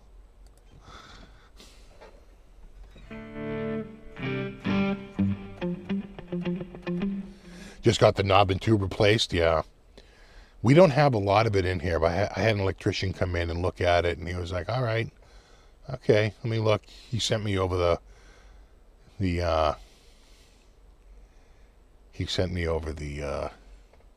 estimate, and this was 20 years ago, probably about 2005, because they were doing they would do your maybe 2010, they would do your insulation like heavily subsidized by the state. If you qualified for it, you paid. My dad paid like $200 to get, like, it was thousands of dollars worth of work. But the guy comes to do an assessment of the house, and he looked at it and he goes, "You've got knob and tube. They won't do it until we get signed off by an electrician that all the knob and tube has been removed." He goes, "You've got at least three sections here. A lot of it I have Romex, and a lot of it's Romex, and what's the other one there? That's the metal one. But that's also up to code. That's fine. It's the knob and tube stuff they won't do." So I looked into it, and that electrician came back for those 3 lines. He wanted $10,000. That was like, I want to say in 2010. So I can only imagine what it is now. Like 10 G's. And again, that was like a line to the back. 1 line to the back, 1 line to the front. It wasn't a ton. And that was like 10 G's. BX. Yeah, that's the other stuff. BX. Right, Romex and BX. I've definitely got a few lines of BX. But BX is, BX is good. When was it built? My house was built in 1930. I think, I want to say this house was built in 1920. Right, early, I think it's either 20 or 21. My house is 1930.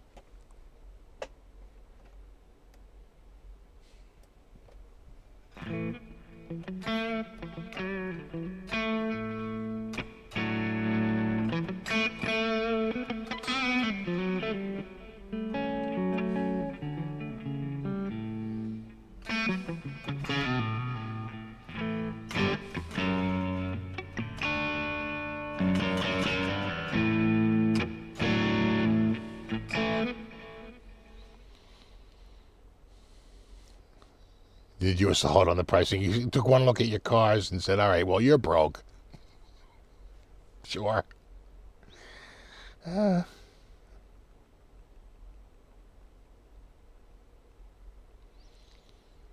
Brick cost per square foot about $427. Yeah. Well, that's, yeah. No, it's expensive stuff. And then if you notice that they also have some, like these. This on the front, but these are built in, right? It's supposed to be a part of like this here. This sort of, tie it all in together. Oh no, it's quite the house. It's a looker. Oh, I could live in a house like that. And get rid of all this white. They have no color in the house at all. My wife was like, "Oh, I think they have like central air because they have a grate." I said, "There's a radiator behind that, and that's to let the heat out. I'm sure there's a radiator in there. That's steam. That's a steam radiator. I've seen those." Who do we have? Someone just jump up there. I see a butt right there.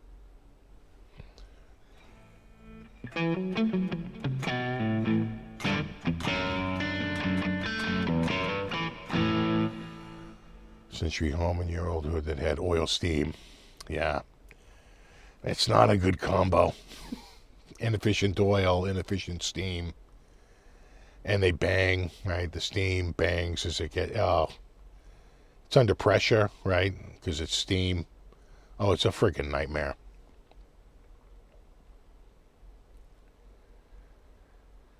So as much as nice as it was, it's just a massive project. Massive project. I was like, oh. And again, that other house that looked, not gonna look pretty damn good. It was only 50 G's more and was like turnkey. Could just walk in and use it. So, there's your answer. It wouldn't be worth it. Could you fix that house up for $75,000? I think the electrical work alone would be $75,000 to $100,000 in that house to get it up. To put 200 amp service in, to run all new lines all through that house, tearing out walls, drilling through, running snakes. I'm telling you right now, 75,000 to 100,000 all day long. If he's quoting me 10,000 in 2010, oh, that's Cutie. She's the one that's 20 pounds. That's a big butt right there. She's got the boots, Cutie boots.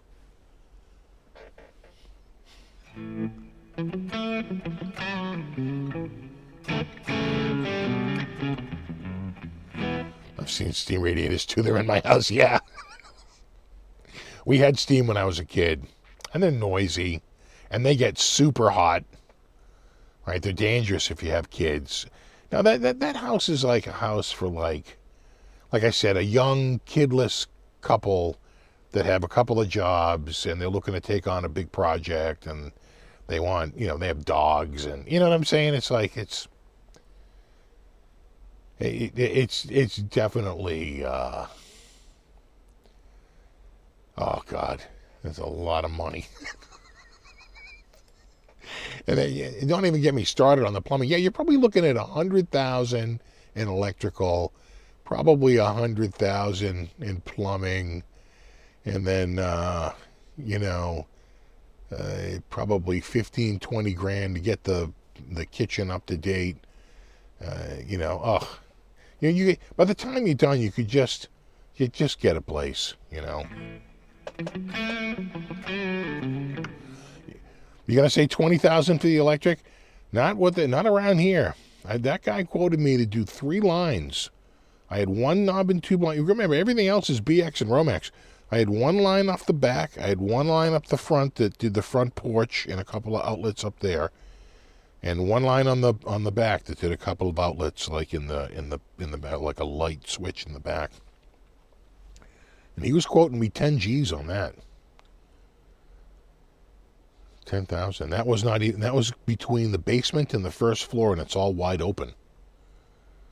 Oh no! I could see this ballooning, like out of control, getting quoted on, 60,000. The next thing you know, it's 80,000, and then it's 100,000.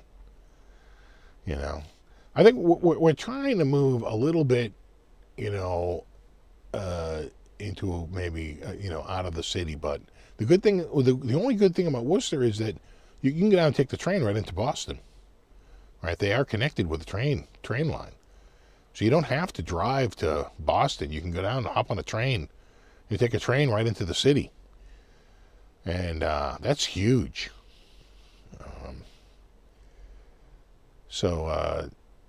We've been looking. The one thing that would probably discourage us from moving out there is they don't have a Costco. Costco's are around, they're in eastern Mass, and they're around the 128 belt. You know, they're around 95. So they're not out. There's literally not one out there. And that's a huge, huge negative, big minus on anything out that way. So we'll see. We're probably stuck here.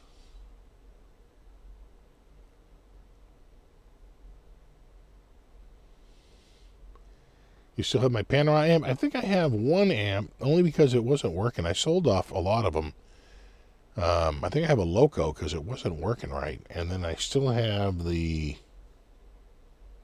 Marauder, which was like one of the biggest ones, right? That was like a 40-watt giant tweed tube head. They're all made in China, we found out later. Tone King really broke that story. And as soon as I saw the Chinese ones, you could tell that what all Panama did was change the front plate, right, the face plate.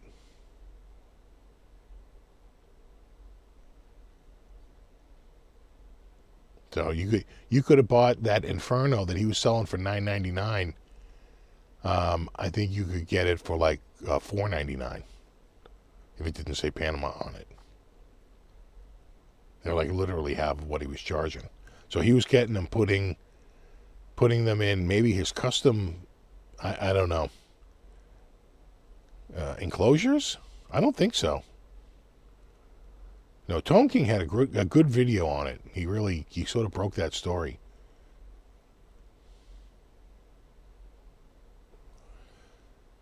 Closest Costco to you is 30 to 40 minutes away. See, I can be at a Costco and I got 3 near me. 4 really if I wanted to take a 20, 30 minute drive. But I have ones that are, 10 minutes away. It's hard. We just love to shop there so much. It's like you get so used to it. It's hard to imagine going anywhere else. So we'll see. That would be a huge negative to move out and away from a Costco.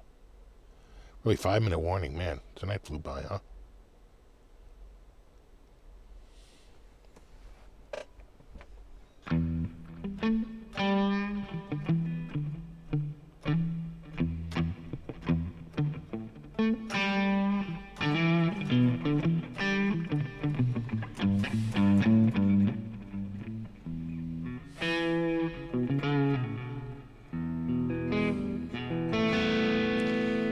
Some love for the Schecter Diamond Series.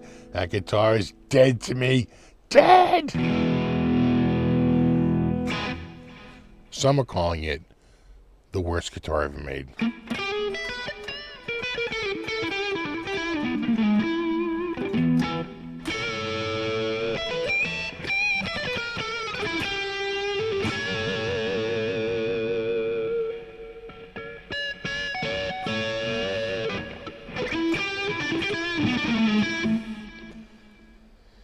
You have Winco, yeah. I don't know them, but Costco is just so friggin', they just, you get used to it. You get used to the quality,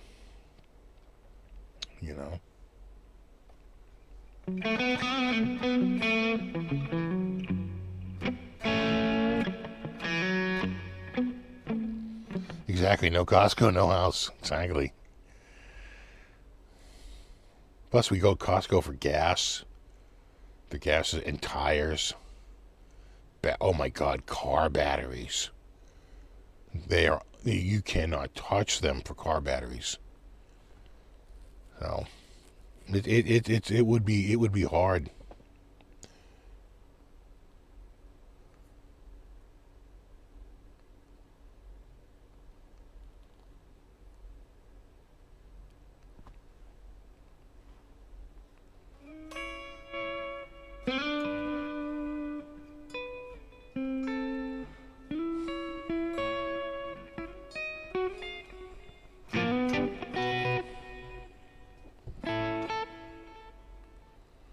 Who was that? That was Henri.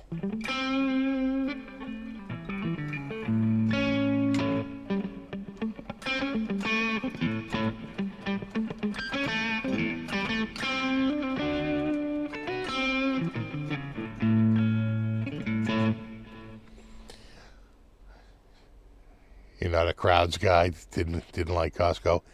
Yeah, oh, it can get crowded there. As a matter of fact, they just built a new one a little bit closer to the South Shore, and to try and take the pressure off. And I went there the other day, and it was still absolutely no place to friggin' park. People driving around waiting for someone to pull out to get into a parking space. It was a goddamn nightmare. And finally, you just park along the side of the friggin' fire lane. I'm just parking here. I just need to get a prescription real quick. Oh my God, they were so jammed. Man, they do a business. They really do.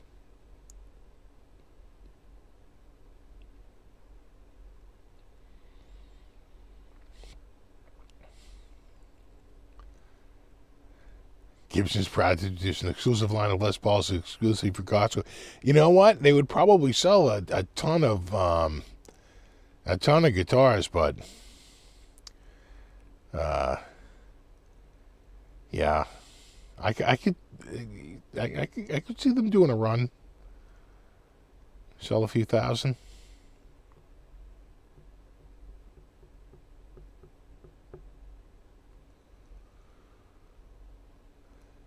Exactly. You can't go. Oh my God, it's like downtown Calcutta. You can't go to Costco on a Saturday, even a Friday. It'd be pretty crazy. You know, really crazy.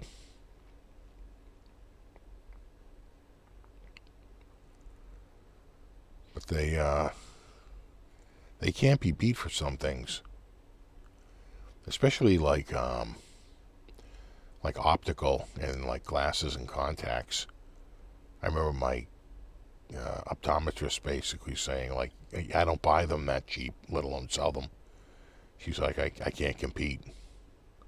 Like, I hear you. All right, dudes, it is 9 p.m. It is time to wrap it up. Check out Monday's video.